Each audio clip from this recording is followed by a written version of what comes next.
Good morning बच्चों। Gyan Bharati Hindi high school standard 12 subject eco lesson number 5 गरीबी। Part 1 हमने last lecture में देख लिया, अब पार्ट 2 देखेंगे। तो शौचालय की सुविधा भारत में 2011 की जनगणना से प्राप्त जानकारी से हमें ऐसा पता चला है कि कुल आबादी का 37% लोग कहाँ पर रहते हैं? ग्रामीण क्षेत्र में। वह पानीजन्य रोगों एवं संक्रामक रोगों से संभावना अधिक रहती है।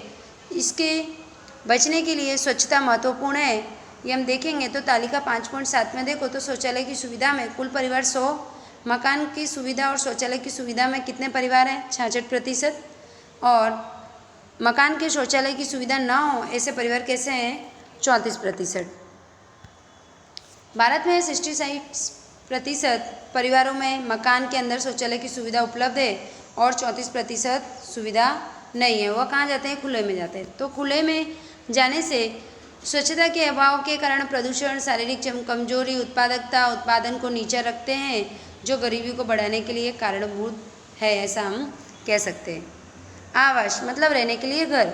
गरीबी के निर्देशक के अनुसार ऐसा हम कह सकते हैं कि विकासशील देशों में, मतलब हमारा देश कैसा है? विकासशील देश है, अभी डेवलप कर रहा है, हुआ नहीं है। तो गंदे आवास एवं झोपड़ी में रहने वाले, आपने भी देखा होगा घर से बाहर कि कितने सारे ऐसे लोग जो झोपड़ी बनाकर रोड पर रहते हैं गंदी तरह से। इसके कारण भी क्या होता है कि हमें बहुत सारी बीमारी का शिकार बनना पड़ता है। ठीक है, किस प्रकार का आवास है उस पर से गरीबी का स्तर हम देख सकते हैं। आवास का मकान, कमरे, रहने वाले लोगों की संख्या, घर में नल की, ड्रेनेज, बिजली की सुविधा, मकानों का प्रतिशत गरीबी दर्शाता है कितने प्रतिशत लोग हमारे वहाँ गरीब है। भारत में 60 करोड़ लोग स्वास्थ्य को नुकसान पहुँचाने एवं जीवन के लिए जोखिम आवासों में रहते हैं और एक कमरे की सुविधा वाले हैं, जो गरीबी का एक मापदंड हम ऐसा कह सकते हैं। बिजली का उपयोग या उपभोग किसी भी देश के आर्थिक विकास को प्रभावित करने वाला महत्वपूर्ण परिबल क्या है? बिजली की सुविधा है। उत्पादन बढ़ाने और लोगों का जीवन स्तर सुधारने के लिए बिजली की सुविधा खूब ही महत्वपूर्ण है। बिजली का एक बड़ा उत्पादक उपभोग करने वाला देश है। इस प्रकार अधिक आबादी, कम प्रति व्यक्ति आय होने से प्रति व्यक्ति आय बिजली का उपभोग क्या है? बहुत कम। हम लोगों की आय कम होगी तो हम बिजली का उपयोग कम करेंगे।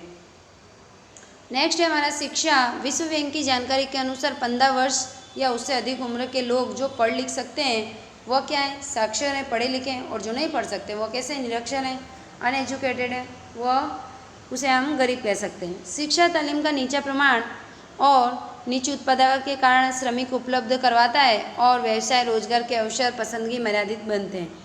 हम पढ़े लिखे नहीं होंगे तो हमें क्या करना पड़ेगा? मजदूरी करनी पड़ेगी।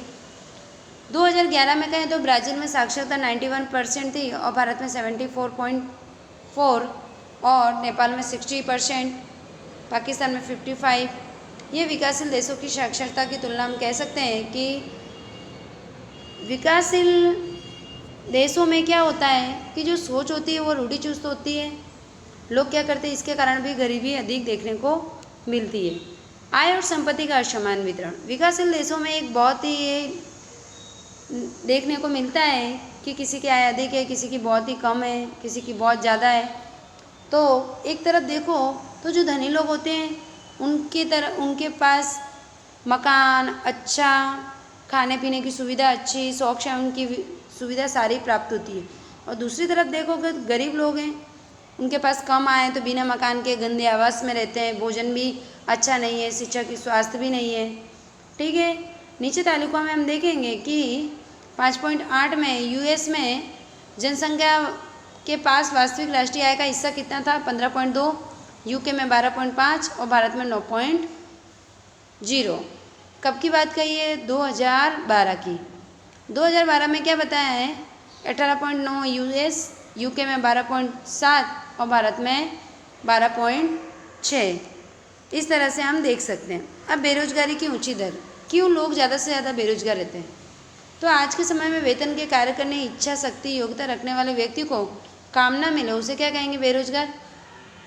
बेरोजगार रहेंगे, आय नहीं होगी तो हमारा जीवन स्तर नहीं सुधरेगा। 1991 के बाद में जो भी रोजगार के दर से पूर्ति हुई है वह बेरोजगार की स्थिति व्यक्ति के आय के अभाव के कारण हो सकती है। विविध प्रकार की न्यूनतम जो आवश्यकता है वो संतुष्ट नहीं कर सकता, उसे गरीब कहेंगे। 2011 में बेरोजगारी की दर कितनी थी? 9%। और 2013 और 14 की बात करें तो बेरोजगारी का पंजीकरण अनुपात 15 वर्ष से अधिक आयु के लोगों में बेरोजगारी की दर 4.9% थी, और ग्रामीण क्षेत्र में कितनी थी? 4.7, और शहरी क्षेत्र में कितनी है? 5.5। अब गरीबी के कारण किसी भी समस्या को श्रेष्ठ समाधान निदान समस्या के कारण जानकर उसको दूर करने का उपाय, तो यह गरीबी की समस्या को हम समझ सकते हैं। तो पहला ऐतिहासिक समस्या, इतिहासकार बताते हैं कि 17वीं सदी में भारत में अधिक प्रमाण में व्यावसायिक राष्ट्र था। व्यापार में भारत की सूती वस्त्र का निर्यात करने में मुख्य स्थान था, और सिल्क, मिर्च, मसाले, ये सारे हम लोग क्या करते थे? विदेशों में बेचते थे। अंग्रेज, फ्रेंच, डच का आगमन हुआ और उन्होंने ये सारे हमारे क्या कर दिया? हमारे देश क्या इकोनॉमिक्स है उससे हमारे उद्योग को बिगाड़ दिया। अंग्रेजों को शासनकाल के दौरान कृषि की स्थिति अत्यंत नाजुक बन गई। ब्रिटेन शासन में सिंचाई के लिए पूंजी निवेश करने से रुचि नहीं, और बार बार अकाल पड़ना, जमींदारी प्रथा बढ़ता चला गया, बटा इत्यादि लोग कंगाल हो गए। जमींदार, साहूकार, बड़े बड़े व्यापारियों द्वारा दिए जाने वाले कर्ज ब्याज से लोग क्या करते गए? दबते गए। लोग भूमिहीन बन गए, और ये सब इसके कारण गरीबी बढ़ती गई। अंग्रेजों द्वारा भारत में इस प्रकार के व्यापार नीति और औद्योगिक नीति अमल में आई। व्यापार में फ़ायदा हो, व्यक्तिगत निर्यातों में यूरोप में बाजारों में विविध प्रकार के प्रतिबंध लगे। इंग्लैंड में उत्पादित वस्तुओं में भारत में बेचने के लिए विशेष प्रकार के कर, राहत, छूट छाट दी गई। कोने कोने में पहुंचाया गया। रेलवे का भी उपयोग बढ़ा। अंग्रेजों ने भारत में उत्पादन में विक्रय से अधिशेष और इंग्लैंड में पूंजी निवेश करके औद्योगिक को बढ़ावा दिया, और उत्पादित माल विक्रय हेतु भारतीय बाजारों को उपयोग किया, और इस व्यवस्था में व्यापारियों में स्पर्धा और उत्पादन शक्ति घटी। छोटे एवं गृह उद्योग हमारे क्या हो गए? बर्बाद हो गए, जिसके कारण हमारे गरीबी और भी देश हमारा गरीब बन गया। अब ग्रामीण गरीबी के कारण, तो प्राकृतिक परिवर्तन, जैसे कि भारत एक कृषि प्रधान देश है, ज़्यादा से ज़्यादा लोग कृषि पर आधारित हैं, ठीक है। और जैसे कि वर्षा, जलवायु और अकाल पड़ना, बरसात, बाढ़ आदि के कारण भी क्या होगा? गरीबी देखने को मिलती है। दूसरा, जनसंख्या संबंधी, हमें पता है आर्थिक विकास के तेज़ी से सुधार हुआ है। स्वास्थ्य सेवाओं के कारण तरफ मृत्यु दर तेज़ी से कमी आई है, और जन्म दर में विशेष कमी नहीं आई है। जनसंख्या वृद्धि देखने को मिली है। तेज़ी से बढ़ती जनसंख्या के कारण प्रति व्यक्ति आय वो में वृद्धि नहीं हुई है। लोगों को जनसंख्या अधिक, लोगों पे परिवार का बोझ, इसके कारण वेतन दर धीमी, वेतन कम, इसके कारण बेरोजगारी का प्रमाण बढ़ा और लोग ज़्यादा से ज़्यादा गरीब हुए। अब आर्थिक कारण, तो पहला प्रति श्रमिक नीचे के कृषि उत्पादक, ठीक है। तो कृषि क्षेत्र में श्रमिक की निम्न कृषि उत्पादकता इसलिए है क्योंकि सिंचाई की सुविधा का अभाव और टेक्नोलॉजी का अभाव, पूंजी नहीं है, जनसंख्या पर बोझ है, और जिसके कारण हम कह सकते हैं कि किसानों की आय नीची रहती है, जिसके कारण भी गरीबी देखने को मिलती है। दूसरा है जमीन और संपत्ति का असमान वितरण। कृषि के लिए जमीन क्या है? खूब महत्वपूर्ण है। भारत में अंग्रेजों के शासनकाल से जमींदारी प्रथा जैसे कि व्यवस्था की वजह जमीन की मालिकी कुछ जमींदारों के हाथ में थी। खेती के साथ प्रत्येक रूप से जुड़े होने के कारण उन्हें खेती का विकास के पूंजी निवेश में रुचि नहीं थी। वो लोग क्या करते? दूसरी जगह पैसा इन्वेस्ट करते। अब किसानों के पास तो पैसा नहीं है, इसलिए भी नीची उत्पादक के कारण भी लोग गरीबी बने। नेक्स्ट है कि छोटे एवं गृह उद्योगों का अल्प विकास। भारत में द्विपंचवर्षीय योजना की बात करें तो बड़े उद्योगों का ज़्यादा से ज़्यादा महत्व दिया है, छोटे उद्योगों का विकास नहीं किया है, जिसके कारण भी गरीबी देखने को मिलती है। जैसे कि पशुपालन हुआ, डेयरी हुआ, मत्स्य उद्योग हुआ, मौसमी बेरोजगारी अधिक देखने को मिलती है। नेक्स्ट है तेजी से बढ़ते भाव। बढ़ते भाव के कारण गरीबी गंभीर रूप से प्रभावित हुई है। युद्ध, अकाल, नीची आय, बढ़ती मांग, खर्च में वृद्धि हुई है, और लोगों ने क्रय शक्ति में तेजी से कमी हुई है, और जीवन स्तर नीचा हुआ है। बढ़ती गरीबी के कारण दूसरी तरफ क्या है? बढ़ते भावों में स्थिरता, उद्योगपतियों ने, व्यापारियों ने, बड़े किसानों को फायदा होता है, जिससे समाज में आय की असमानता भी बढ़ती है। नेक्स्ट है बेरोजगारी का प्रमाण। तो बेरोजगारी का प्रमाण में भारत में अधिकांश आबादी कृषि पर आधारित है। खेती, वर्षातीत खेती होने से वर्ष में एक या दो बार ही फसल ले सकते हैं, और मौसमी बेरोजगारी देखने को मिलती है। और ग्रामीण क्षेत्र में प्रचंड बेरोजगारी भी देखने को मिलती है। ज़्यादा से ज़्यादा निरक्षरता, श्रम की कम गतिशीलता इत्यादि के कारण बेरोजगार खूब देखने को मिला है। सामाजिकरण, सामाजिकरण में पहला है शिक्षा का निम्न स्तर। अब विकासशील देशों में शिक्षा का प्रमाण कम है, टेक्नोलॉजी का उपयोग नहीं हुआ, संशोधन नहीं हुआ है, बाजार में लाभ प्राप्त नहीं हुआ है, जिसके कारण कृषि क्षेत्र में प्रति हेक्टेयर उत्पादन कम होता है। दूसरी तरफ श्रमिक और उत्पादकता की नीची भी रही है। इसके अतिरिक्त शिक्षा के निम्न स्तर के कारण ग्रामों में वैकल्पिक रोजगार के अवसर प्राप्त नहीं हुए। लैंगिक असमानता, भारत में स्त्री पुरुष असमानता शुरुआत से ही देखने को मिलती है। लोग स्त्री पुरुष में क्या करते हैं कि ऊंच नीच देखते हैं, जैसे कि स्त्रियों को व्यवस्थित भोजन ना देना, कि उनको क्या करना है, लड़के काम करेंगे, तो ऐसा नहीं है। एक लड़की है वो माता बनेगी, बच्चों को जन्म देगी, और जब लड़की का ही स्वास्थ्य अच्छा नहीं होगा, माँ का तो जन्म लेने वाले बालक का भी अच्छा नहीं होगा, जिसके कारण क्या होगा, बीमार होगा। तो शिक्षा का नीचा स्तर है, उन्हें आर्थिक क्षेत्र में काम काज के अवसर काम उपलब्ध होते ही काम काज के स्तर में पुरुषों की तुलना में स्त्रियों का वेतन दर क्या किया जाता है, कम दिया जाता है। ऐसा नहीं होना चाहिए। काम काज के कम अवसर के कारण परिवारों की आय नीची रहती है और अधिक प्रमाण में गरीबी देखने को मिलती है। अन्य कारण में पहला है युद्ध। भारत में आज़ादी के बाद हम कहें तो पड़ोसी देश जैसे कि पाकिस्तान, चीन युद्ध का सामना किया, और युद्ध में समय देश में कमी वाले साधनों में युद्ध में अवश्य अस्त्र और उत्पादन की आयात पर खर्च होता है, और जीवन की जो चीज़ वस्तुएं हैं, जैसे कि युद्ध के दौरान भविष्य में लोगों को अनाज, कपड़ा, ईंधन जैसी वस्तुएं प्राप्त करें तो क्या होगा, गरीबी देखने को नहीं मिलेगी, अथवा कि गरीबी धीमे धीमे कम हो सकती है। नेक्स्ट है संरक्षण खर्च में वृद्धि। बार बार हुए युद्ध के कारण देश के संरक्षण के मामले अधिक गंभीर हो गए।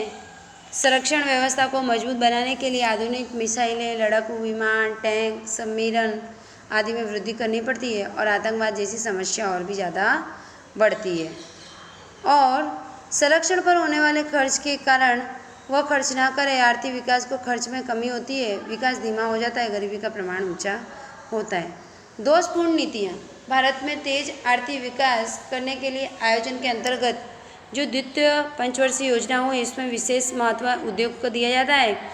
औद्योगिकरण के कारण ऊंची दर के कारण आर्थिक विकास हासिल कर देश में गरीबी बेरोजगारी की समस्या अपनाई है, और आबादी को कृषि क्षेत्र के पर निर्भर रहना पड़ता है।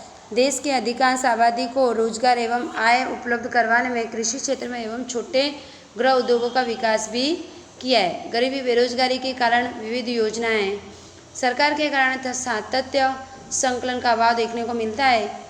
अब नेक्स्ट पॉइंट आप देखिए कि गरीबी घटाने के उपाय। तो पहला पॉइंट है कृषि क्षेत्र में श्रमिकों की उत्पादकता बढ़ाना। कृषि क्षेत्र में श्रमिकों की उत्पादकता बढ़ाकर उनकी आय बढ़ाकर गरीबी को हम क्या कर सकते हैं, घटा सकते हैं। सार्वजनिक क्षेत्र में विविध प्रकार के कार्यक्रम कर सकते हैं, टेक्नोलॉजी का उपयोग कर सकते हैं, जिसके कारण क्या होगा, कृषि क्षेत्र में सुधार आएगा, ज़्यादा से ज़्यादा उत्पादन होगा, तब भी गरीबी घटेगी।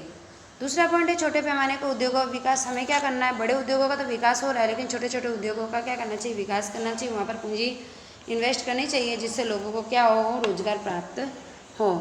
नेक्स्ट है असंगठित क्षेत्र का विकास, जैसे कि मजदूर, कृषि मजदूर, हाथलारी चलाने वाले का समावेश होता है।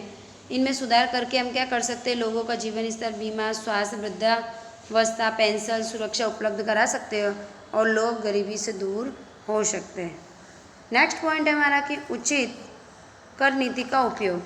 हमें पता है विविध प्रकार की कर लगाई जाती है। अर्थतंत्र में आय की असमानता, गरीबी घटे, इस प्रकार से आय पुनः वितरण के लिए सरकार द्वारा कर नीति उपयोग में ली गई है। कर भरने की शक्ति अधिक हो उसे अधिक हमें लेना चाहिए, और जो गरीब है उनके पास से कम कर लेना चाहिए। नेक्स्ट है मानव पूंजी निवेश में वृद्धि।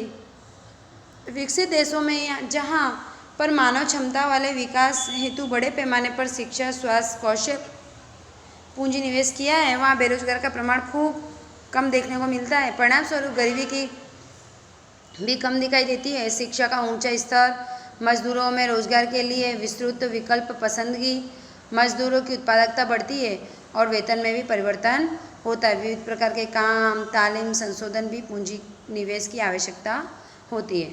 नेक्स्ट है हमारा उचित कीमत पर वस्तुएं और सेवाएं। गरीब परिवारों में पर्याप्त पोषण युक्त आहार, खाद्यान्न सुरक्षा प्राप्त हो, इसके लिए राहत दर पर खाद्यान्न सामग्री उपलब्ध करवाना चाहिए, जिससे गरीबी में प्रत्येक रूप से कमी की जा सकती है। भारत में इसके लिए सार्वजनिक वितरण प्रणाली के अंतर्गत सस्ते अनाज की दुकानें पर ग्रामीण में विविध प्रकार की क्या मिलती है, हमें वस्तु उपलब्ध होती है, जैसे कि राशन कार्ड। तो राशन कार्ड पे क्या होती है, हमें वस्तुएं प्राप्त होती है कम कीमत पर। नेक्स्ट है रोजगार के कार्यक्रम। संकलित ग्राम विकास योजना, जिसे शॉर्ट में कहा गया IRDP, ये योजना छठी योजना गरीबी के लिए एजेंसी द्वारा बहुत ही कार्यक्रम चलाए हैं। 2 अक्टूबर 1980 में यहाँ IRDP शुरू हुई है और इसमें स्वरोजगार प्रोत्साहन दिए गए हैं। देखो तो इसमें पहला पॉइंट है IRDP मतलब संकलित ग्राम विकास योजना। दूसरा है TRYSEM स्वरोजगार हेतु ग्रामीण युवकों को प्रशिक्षण देने का कार्यक्रम। नेक्स्ट है DWCRA ग्रामीण क्षेत्रों में महिलाओं बच्चों का विकास करना। MWAS 10 लाख कुआं योजना। नेक्स्ट है SITRA ग्रामीण कारीगर के लिए सुदृढ़ टूल किट्स उपलब्ध कराना। GKY गंगा कल्याण योजना 1 अप्रैल 1999 IRDP के नाम से यह जानी जाती है। पहला पॉइंट है हमारा कि वैतनिक रोजगार कार्यक्रम। इन कार्यक्रमों में गरीबी के लिए व्यूहरचना का एक भाग है। आयामी उद्देश्य रखता रोजगार के लिए कार्यक्रमों को लक्ष्यांक ऐसे गरीबी थे जिसके पास है भौतिक श्रम के लिए अतिरिक्त आय का कोई अन्य साधन नहीं। कार्यक्रम सिर्फ खेती अतिरिक्त मौसम में स्वरोजगार ही नहीं, बल्कि बाढ़, अकाल, अन्य प्राकृतिक आपदाएं भी आ सकती है। इसमें ये क्या करती हैं कि लोगों को मदद करती है। इसमें पहला है कि जवाहर रोजगार योजना, दूसरा है रोजगार गारंटी योजना। नेक्स्ट पॉइंट है हमारा प्रधानमंत्री रोजगार योजना। 1990 में ये सुधार की गई थी। इसमें सार्वजनिक क्षेत्र में नकारात्मक हो रही थी, दूसरी तरफ बेरोजगारी के दर में तीव्रता से हो रही वृद्धि के कारण इस योजना की शुरुआत की गई है। नेक्स्ट है राष्ट्रीय रोजगार गारंटी योजना। 2005 में राष्ट्रीय रोजगार गारंटी योजना मतलब NREGA मंजूर कराया है और इसमें 2009 में NREGA को सुधार महात्मा गांधी राष्ट्रीय ग्रामीण योजना गारंटी में आई है, जिसे मनरेगा कहते हैं। नेक्स्ट है हमारी आवास की योजना। भारत में गाँव में आज के अधिकांश लोग गरीबी रेखा के नीचे जी रहे हैं। ज़्यादा से ज़्यादा लोग खेती पर हैं और काम चलाऊ मकान है, जिसमें विविध प्रकार की सुविधाएं नहीं हैं।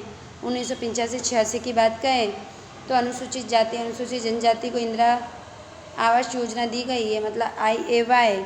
2013-14 में राज्य आवास योजना लाई गई है। गरीबी क्षेत्रों में झोपड़पट्टी में रहने वाले लोगों को आवास प्राप्त कराना। 25 जून और 2015 में शहरी गाँवों में प्रधानमंत्री योजना लागू की गई है। सामाजिक सुरक्षा की योजना, ये योजना असंगठित क्षेत्र में मजदूरों के लिए शुरू की गई है। 9 मई 2015 में विविध प्रकार की पेंशन ये दिलाती है। 18 से 70 वर्ष की उम्र में के व्यक्ति में प्रीमियम 2 लाख की दुर्घटना बीमा देती है। 330 का प्रीमियम भरना पड़ता है। 2 लाख का जीवन बीमा होता है। नेक्स्ट है जनधन योजना। ये गरीबों के लिए मूल के चोट करने की महत्वाकांक्षी रखती है। इस योजना का शुरुआत 28 अगस्त 2014 को शुरू की गई थी। 1.5 करोड़ खाते खोले गए थे और 8 जनवरी तक उनकी संख्या कितनी हो गई थी, 12.58 हो गई थी। इसमें 10,590 करोड़ की जमा राशि रखी गई थी। ये जनधन योजना जो खाता खोला गया था, गरीबों के लिए खोला गया था। इसमें प्रति माह लोगों के खाते में 500 या 1000 रुपये सरकार देती थी। जनधन योजना की मुख्य विशेषता शून्य रकम पर खाता खुलवाया गया था। खुलवाने के 5 महीने के बाद उसमें 5000 का ओवरड्राफ्ट प्राप्त होता है और इस योजना में 26 जनवरी से पहले खाता खुलवाने वालों को जीवन बीमा का लाभ देने की घोषणा भी की गई थी। प्रधानमंत्री जनधन योजना मूलभूत रूप से वित्तीय समावेशीकरण फाइनेंशियल इंक्लूजन है और इस योजना मानी जाती है। दूसरे में कहें तो शब्दों में कहें सूक्ष्म ऋण मतलब माइक्रो फाइनेंस बैंकिंग सुविधा द्वारा गरीबों के लिए यह खुलवाई गई थी। विद्यार्थी मित्रों, लेसन नंबर 5 है हमारा गरीबी। ये हमारा लेक्चर 2 था, ये हमारा पूरा हुआ। ठीक है, आपको क्या करना है, स्वाध्याय में जो विकल्प के है एक एक वाक्य के हैं, संक्षिप्त में मुद्दासर हैं और विस्तार पूर्वक के विविध प्रकार की डेफिनेशन मतलब की व्याख्याएं, वो आपको क्या करना है, लिखना है, याद करना है। मेरे चैनल को आप क्या करो, सब्सक्राइब करो तथा लाइक करो। Thank you.